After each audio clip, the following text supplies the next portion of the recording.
আসসালামু আলাইকুম বন্ধুরা, কেমন আছেন সবাই? আমি হাশেম। এই মুহূর্তে দক্ষিণ কোরিয়া থেকে আপনাদের সঙ্গে আসি।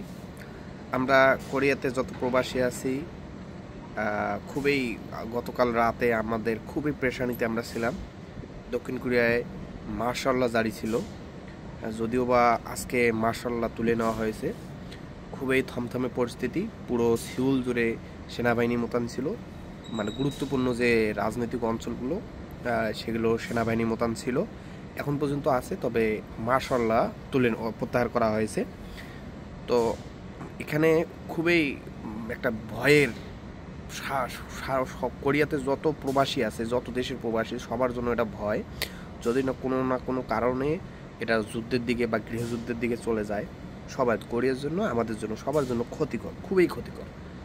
তো এখানে মার্শাল্লাহ জারির প্রধান উদ্দেশ্য হচ্ছে বর্তমান সরকারের যে বিরোধী দল বা উত্তর কোরিয়ার যে কিছু সংগঠন বা উত্তর কোরিয়ায় একত্রিত চায়, এরকম বেশ কিছু মানে কোরিয়া প্রজাতন্ত্র চায় না এমন এমন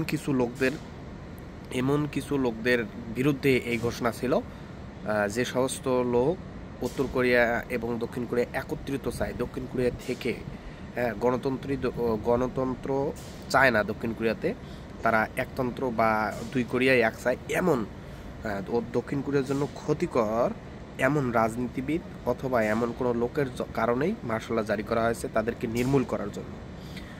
তো এখন পর্যন্ত অবস্থা থমথমে আছে পুরো কোরিয়াতে। আমরা খুবই ভয়ে ছিলাম, যেহেতু এখান কোরিয়ার প্রত্যেকটা নাগরিক যুদ্ধের যে ট্রেনিং পায়, প্রত্যেকটা নাগরিক যোদ্ধা। এইখানে কোনো ধরনের একটু শুরু হয়ে গেলেই কিন্তু প্রত্যেকটা নাগরিক রেডি থাকে তারা যুদ্ধের জন্য। এরা শত্রুপক্ষই হোক, আবার নিজ পক্ষই হোক, যে কোনো পক্ষ, সবাই কিন্তু ট্রেনিং প্রাপ্ত, যুদ্ধের জন্য সবাই প্রস্তুত। এটা কিন্তু খুবই ভয়ঙ্কর। এই মুহূর্তে আমরা খুবই আমরা খুবই ভয়ে ছিলাম। তো সকালে উঠে দেখি যে মার্শাল্লাহ প্রত্যাহার করেছে বর্তমান সরকার। এটা খুশির সংবাদ হলেও এটা কিন্তু যদি চলমান থাকে সবার জন্য ক্ষতিকর। তো আপনারা দোয়া করবেন। কোনো যুদ্ধ, বাংলাদেশ হোক, কোরিয়া হোক, বিশ্বের যে কোনো দেশে এই যুদ্ধ কিন্তু কল্যাণ বয়ে আনে না। যুদ্ধ তো যুদ্ধই, সব কিছু ধ্বংসের মূল। বাংলাদেশের জন্য, বাংলাদেশে ইন্ডিয়া যে শুরু করেছে, আমি চাই আপনারা ওদিকেও খেয়াল রাখবেন, যাতে কোনো প্রকার যুদ্ধে দেশ না যায়।